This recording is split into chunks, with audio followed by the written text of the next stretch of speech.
Hello everyone, आज date है 27 मार्च और द हिंदू न्यूज एनालिसिस में आपका स्वागत है। इस वीडियो में हम द हिंदू की इंपॉर्टेंट न्यूज़ को प्रीलिम्स और मेंस के पर्सपेक्टिव से डिस्कस करेंगे। इस न्यूज़पेपर की पीडीएफ का लिंक नीचे डिस्क्रिप्शन में दिया हुआ है या फिर आप direct Telegram channel volcano IAS academy को सर्च करके वहाँ से भी पीडीएफ को डाउनलोड कर सकते हो। फर्स्ट न्यूज, सबसे पहले मैप डिस्कस करेंगे और आज हम मैप डिस्कस करने वाले हैं सेंट्रल अमेरिका का। सेंट्रल अमेरिका वो भाग, वो पार्ट जो नॉर्दर्न अमेरिका और साउथ अमेरिका दोनों को कनेक्ट करने का काम करता है।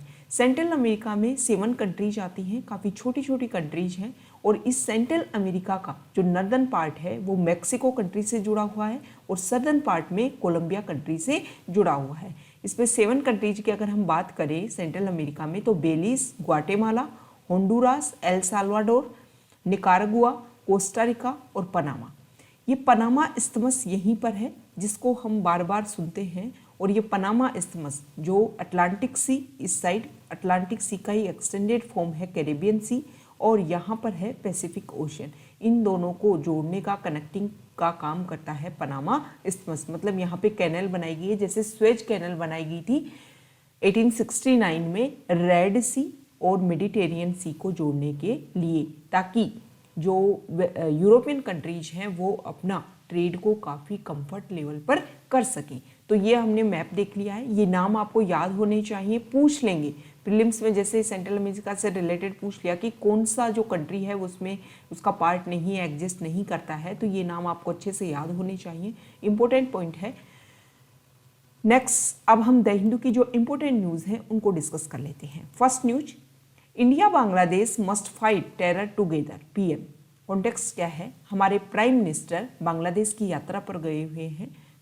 वहाँ पर 3 मेजर रीजन हैं, 3 चीज़ों को वहाँ पर सेलिब्रेट किया जा रहा है। एक तो बांग्लादेश के जो फादर ऑफ द नेशन है शेख मुजीबुर रहमान, उनकी 100 बर्थ एनिवर्सरी को सेलिब्रेट किया जा रहा है।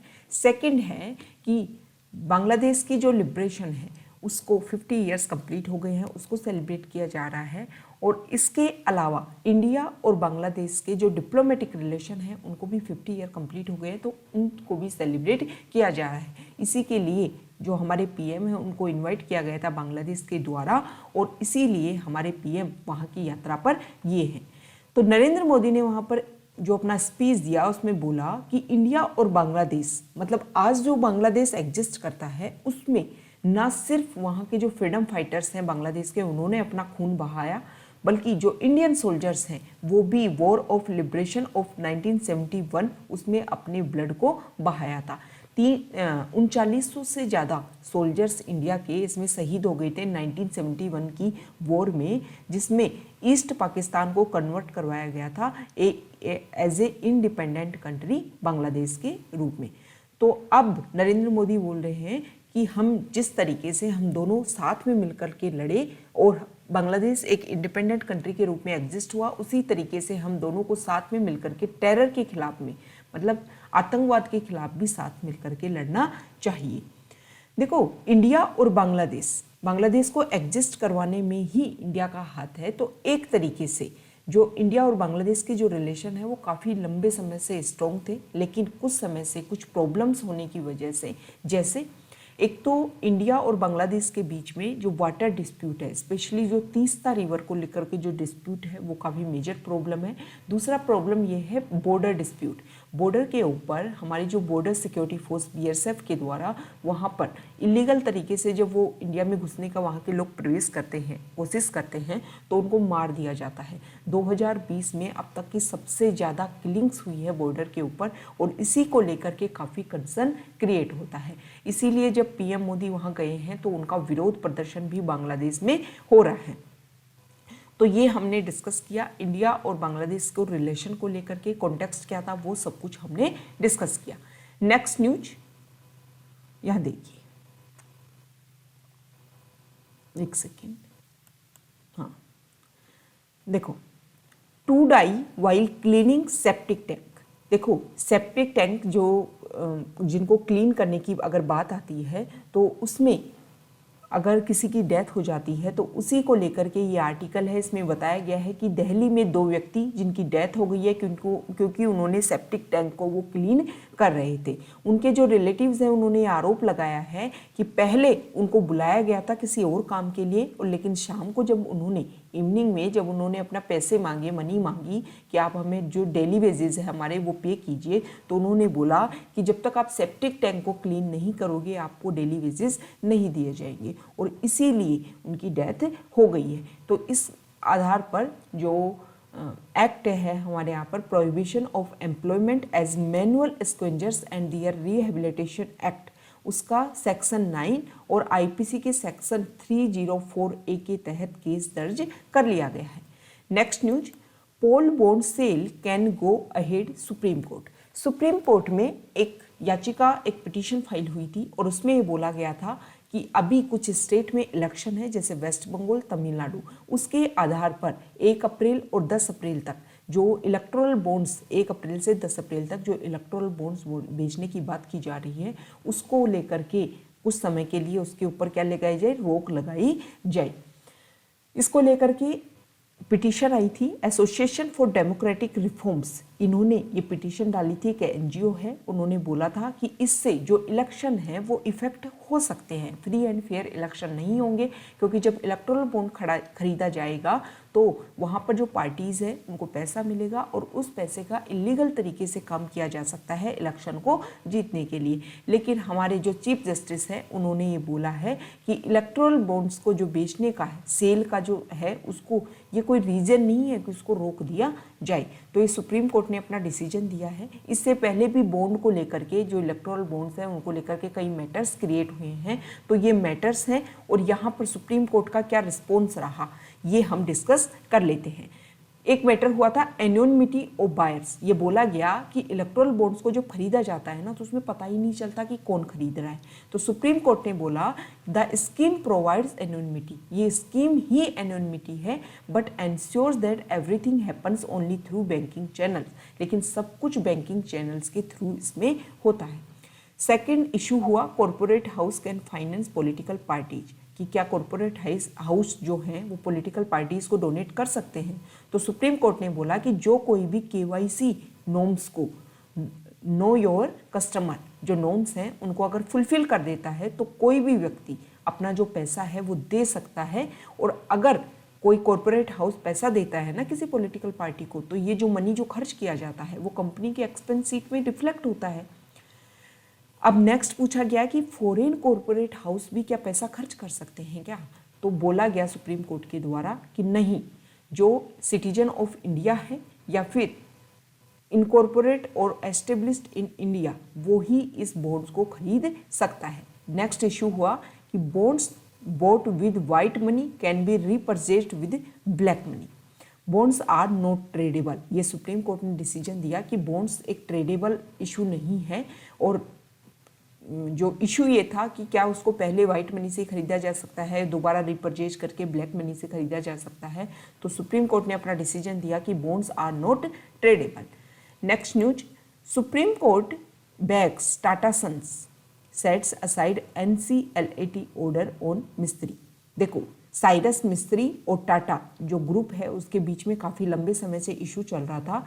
NCLAT national company law appellate tribunal, उसने डिसीजन दिया था कि जो साइरस मिस्त्री है उसको आप एग्जीक्यूटिव जो चेयरमैन जो पोस्ट है जिससे आपको उनको रिमूव कर दिया गया था, वो दोबारा उनको उस पोस्ट के ऊपर रीइंस्टेट किया जाए। लेकिन सुप्रीम कोर्ट ने इसको चेंज कर दिया है, उन्होंने बोला है कि जो उनको हटाया गया था वो बिल्कुल सही है। नेक्स्ट न्यूज, देखो, जो महाराष्ट्र स्टेट है वहाँ पर मुंबई में कोविड-19 पेशेंट्स मर गए हैं, एक हॉस्पिटल में डेथ हो गई है उनकी, क्योंकि हॉस्पिटल में आग लग गई थी। देखो, इससे पहले भी कोविड-19 से ना लेकर के कुछ और इशू को लेकर के, मतलब महाराष्ट्र में पहले भी हॉस्पिटल में जो आगजनी की जो खबर है वो पहले भी हो चुकी है ऐसे इंसिडेंट। तो इस तरीके के जो इंसिडेंट है उनको सीरियस लेने की आवश्यकता है, ताकि जो दोबारा ये रिपीट होता है ना, सिर्फ कुछ समय के बाद में ही रिपीट होता है, तो इसका मतलब ये है कि सिर्फ उस इशू को उस समय के लिए ध्यान में लिया जाता है, लेकिन एक प्रॉपर गाइडलाइंस एक हॉस्पिटल के लिए जो होनी चाहिए कि हॉस्पिटल में किस तरीके से जो फायर सेफ्टी नॉर्म्स को फॉलो किया जाए, उनके ऊपर जब तक आप ढंग से rule and law and order को मेंटेन नहीं करोगे तब तक एक परमानेंट इसका डिसीजन नहीं निकल करके आएगा और ये जो इंसिडेंट है वो इसी तरीके से रिपीट होते रहेंगे। नेक्स्ट न्यूज यहाँ देखिए, was Aadhaar card breached ask high court. अभी देखो कॉन्टेक्स्ट था कि जो पुदुचेरी हमारी यूटी है वहाँ पर बीजेपी पार्टी क्या कर रही है कि लोगों के जो आधार कार्ड है उनके थ्रू उनकी पर्सनल इंफॉर्मेशन बना रही है और बूथ के आधार पर व्हाट्सएप ग्रुप बना दिए गए हैं, लोगों को उसमें जोड़ा जा रहा है और लोगों को इन्फ्लुएंस करने की कोशिश की जा रही है कि बीजेपी को सपोर्ट किया जाए। तो बीजेपी जो हाई कोर्ट है उसमें एक पिटीशन आई। अब high court, Madras high court ने unique identification authority of India से ये बात पूछी है कि इस तरीके से जब इंफॉर्मेशन निकाली जा रही है तो उससे जो आधार डाटा है उससे सिटीजन्स की जो प्राइवेसी है, उनकी पर्सनल इंफॉर्मेशन है वो कॉम्प्रोमाइज़ तो नहीं हो रही। इसके लिए ये सारी इंफॉर्मेशन बात की गई है। PIL फाइल की थी मद्रास हाई कोर्ट में। अब अगर देखो हम UIDAI के बारे में पर्सनल जो बेसिक फैक्ट्स है उनको देखें तो 2009 में इसको एस्टेब्लिश किया गया था। स्टैट्यूटरी बॉडी है और ministry of electronics and information technology के तहत ये आती है। नेक्स्ट न्यूज यहाँ देखिए, jab AEFI deaths have no casual link. एक जांच हुई है, टास्क फोर्स, उसने एग्जामिन किया है कि हमारे इंडिया में जो इम्यूनाइजेशन प्रोग्राम चल रहा है, वैक्सीनेशन प्रोग्राम चल रहा है, उसमें कुछ एडवर्स इवेंट्स देखने को मिले। 412 केसेस जिसमें सीवियर मतलब रिफ्लेक्ट, जैसे ही वैक्सीनेशन हुआ तो उनकी बॉडी पर कुछ गलत असर देखने को मिला।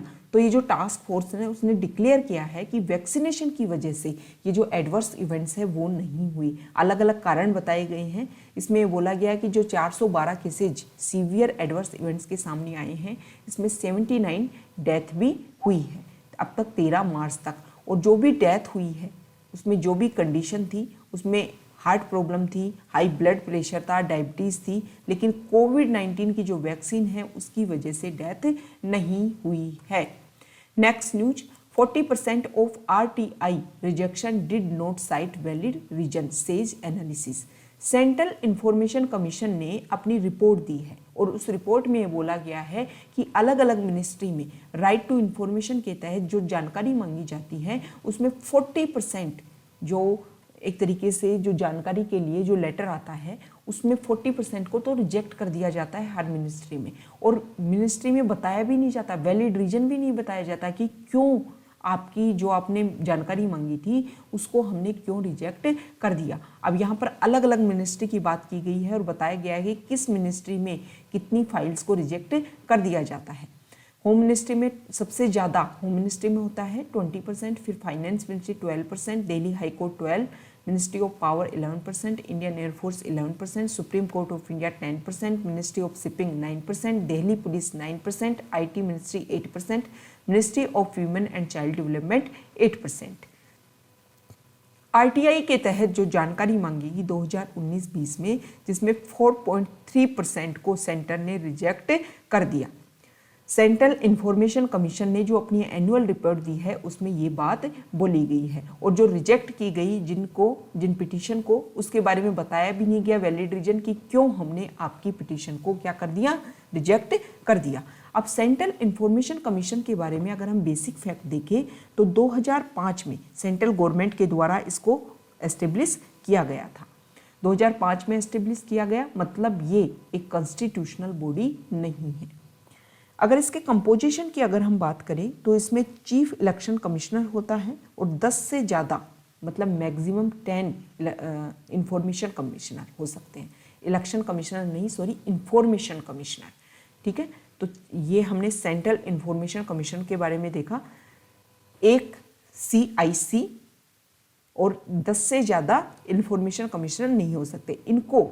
ये जो सारे मेंबर हैं और चेयरपर्सन हैं, इनको प्रेसिडेंट ऑफ इंडिया के द्वारा अपॉइंट किया जाता है और एक कमेटी की रिकमेंडेशन के आधार पर। उस कमेटी में प्राइम मिनिस्टर चेयरपर्सन होता है और leader of opposition in the Lok Sabha होता है और यूनियन कैबिनेट मिनिस्टर होता है जिसको प्राइम मिनिस्टर के द्वारा नॉमिनेट किया जाता है। ये 3 लोगों की कमेटी होती है। ये रिकमेंडेशन देती है प्रेसिडेंट को और फिर प्रेसिडेंट उनको अपॉइंट करता है।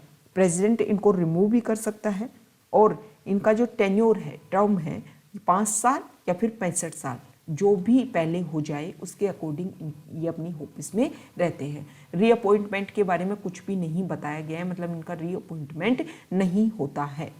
इनका जो मेन काम है वो ये है कि ये एक हाई पावर्ड इंडिपेंडेंट बॉडी है और इनको जो भी कंप्लेंट मिलती है उसको बारे में डिसीजन लेती हैं। और जैसे इनको कुछ कंप्लेंट मिली किसी ऑफिस के बारे में, फाइनेंशियल इंस्टीट्यूशन के बारे में, पब्लिक सेक्टर अंडरटेकिंग्स के बारे में, तो ये उसके बारे में पूरी इंफॉर्मेशन निकालने की कोशिश करते हैं। Next news, India Pak hold brigade commander level meet. Context क्या है? देखो, पिछले महीने 25 फरवरी को पहली बार बहुत लंबे समय के बाद में दोनों तरफ से जॉइंट स्टेटमेंट आया, दोनों देशों के, इंडिया और पाकिस्तान के बीच में, कि जो 2003 का सीज फायर एग्रीमेंट है उसके ऊपर दोनों के दोनों स्टैंड करेंगे। अब हमारे इंडिया और पाकिस्तान दोनों के जो ब्रिगेड कमांडर लेवल जो मीटिंग है वो होने वाली है।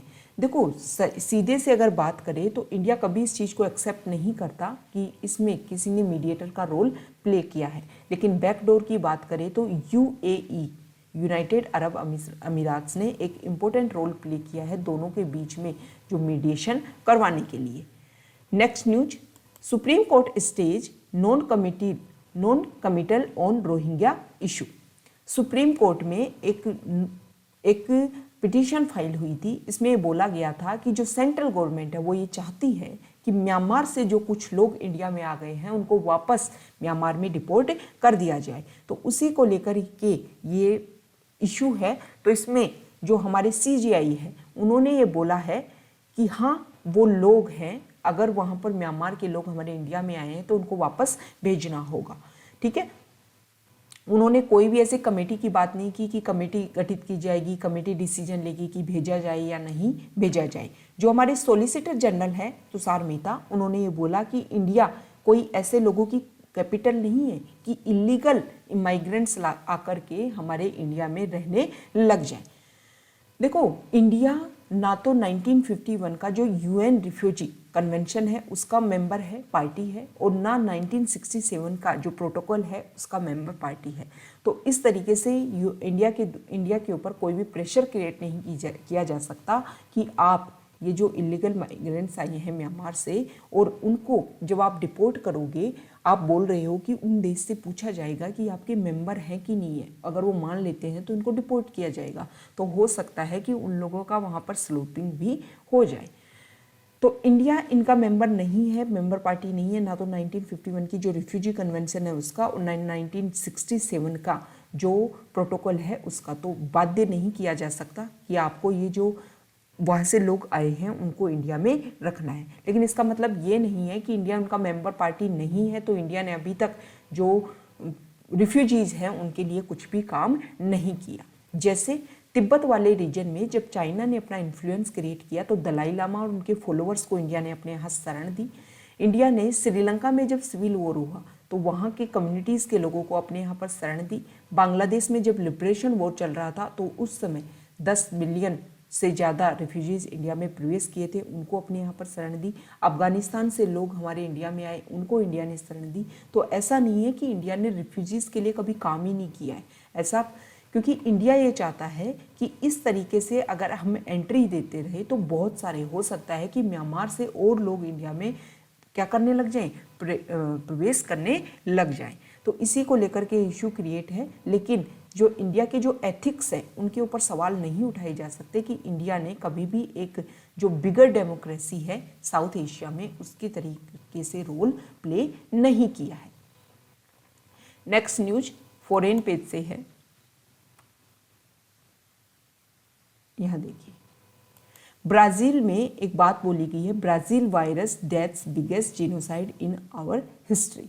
ब्राजील के जो फॉर्मर प्रेसिडेंट हैं उन्होंने ये स्टेटमेंट दिया है। उन्होंने बोला है कि कोविड-19 की वजह से सबसे ज़्यादा डेथ हुई है ब्राज़ील में और जो हमारी कंट्री है उसको बचाने की आवश्यकता है। ये बिगेस्ट जीनोसाइड है, हमें कोविड-19 के खिलाफ काम करना चाहिए और इसको रोकने का प्रयास किया जाना चाहिए। जो नया म्यूटेंट है वो ना फैले, उसके लिए भी रेगुलर वर्क होना चाहिए। Next news, Beijing sanctions Britain's over Xinjiang.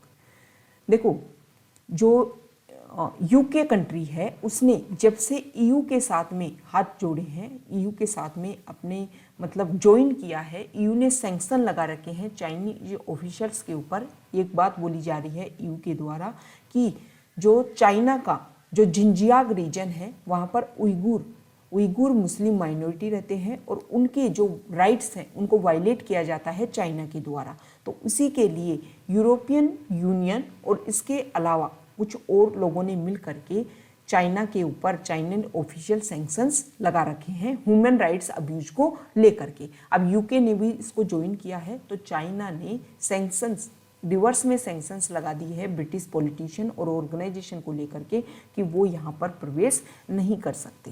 देखो ये जो प्रॉब्लम है ना उइगुर मुस्लिम माइनॉरिटी, ये काफ़ी लंबे समय से प्रॉब्लम आ रही है। यूएन ने भी इसमें कंसर्न लिया है और यूएस ने भी इसके ऊपर कंसर्न लिया है कि जो माइनॉरिटी है उसके ऊपर इस तरीके की परेशानी नहीं होनी चाहिए। Next news, Eritrea will pull out troops from Tigray, Ethiopian PM.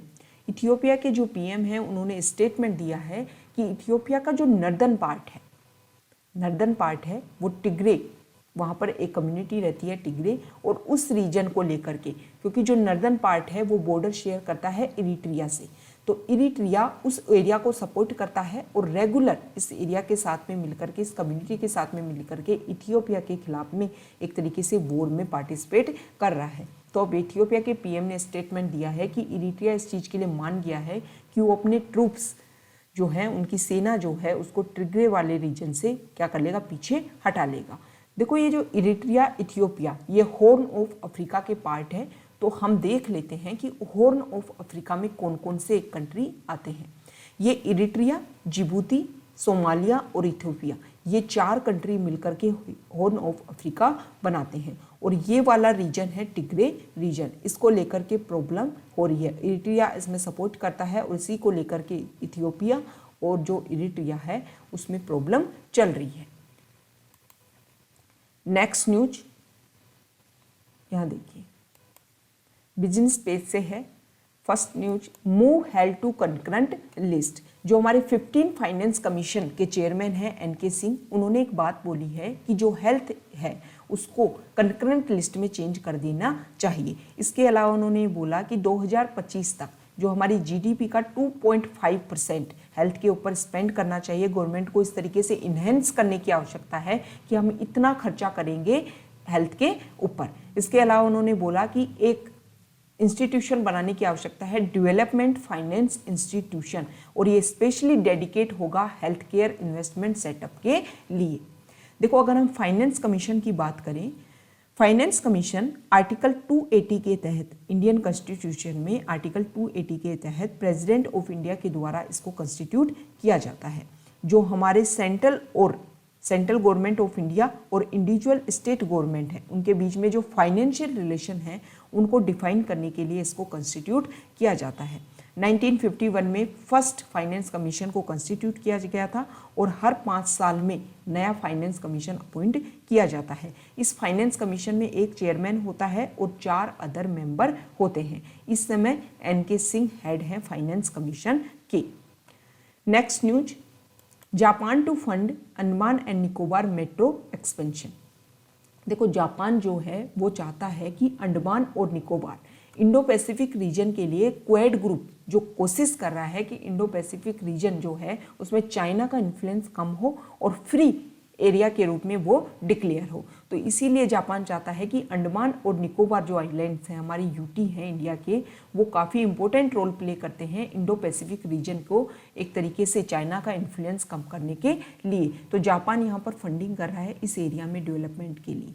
इसके अलावा जो जापान है वो हमारे इंडिया में मेट्रो एक्सपेंशन के लिए भी कई प्रोजेक्ट में इम्प्रूवमेंट के लिए पैसा इन्वेस्ट कर रहा है। इसके अलावा हिमाचल प्रदेश में क्रॉप डाइवर्सिफिकेशन के लिए और जो हमारे राजस्थान के झुंझुनू और बाड़मेर डिस्ट्रिक्ट में फ्लोरोसिस का जो प्रॉब्लम है उसको मिटिगेट करने के लिए, मतलब रूरल वाटर सप्लाई के ऊपर फोकस करने के लिए भी लोन दे रहा है।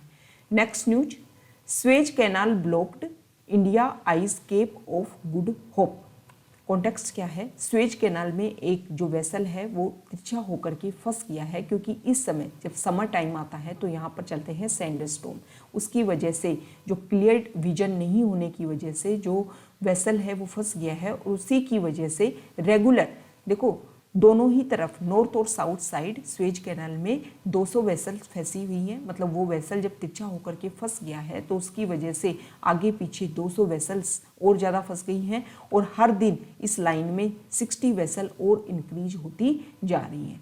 कोशिश की जा रही है उस वेसल को निकालने की, लेकिन इंडिया ने ये बोला है कि हमारा जो ट्रेड है यूरोप के साथ में $200 बिलियन का, और इसके अलावा नॉर्थ और साउथ अमेरिका, वो काफ़ी ब्लॉकेड हो गया है स्वेज कैनाल के ब्लॉकेड होने की वजह से। तो केप ऑफ गुड होप की तरफ रीरूट करने की, शिपमेंट का रीरूट करने की कोशिश की जा रही है, उस एरिया से निकाला जाएगा ताकि जो ट्रेड मतलब ट्रेड में ब्लॉकेड ना आए। अब स्वेज कैनाल और केप ऑफ गुड होप के हम मैप देख लेते हैं एक बार।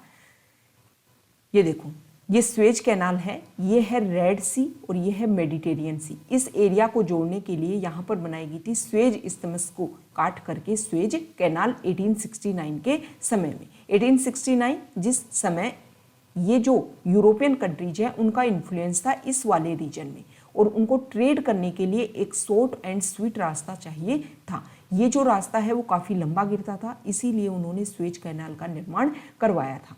अब ये केप ऑफ गुड होप क्या है, केप ऑफ गुड होप ये ना मान करके ये ना माना जाए कि जो अफ्रीकन कंट्री है उसका सदर्न मोस्ट पॉइंट है, ऐसा नहीं है। जो केप पेनिनसुला है, केप पेनिनसुला, उसका सदर्न मोस्ट पॉइंट है केप ऑफ गुड होप। तो इस एरिया से जो शिप हैं जो जाते हैं उसमें टाइम भी ज़्यादा लगता है, ये जो डिस्टेंस है वो ज़्यादा है, ये डिस्टेंस काफ़ी कम हो जाती है, मनी भी कम लगता है, टाइम भी कम लगता है, और जो ट्रेड है वो बहुत ही इजीली तरीके से हो जाता है। तो ये हमारा डिस्कशन था। Okay, thank you.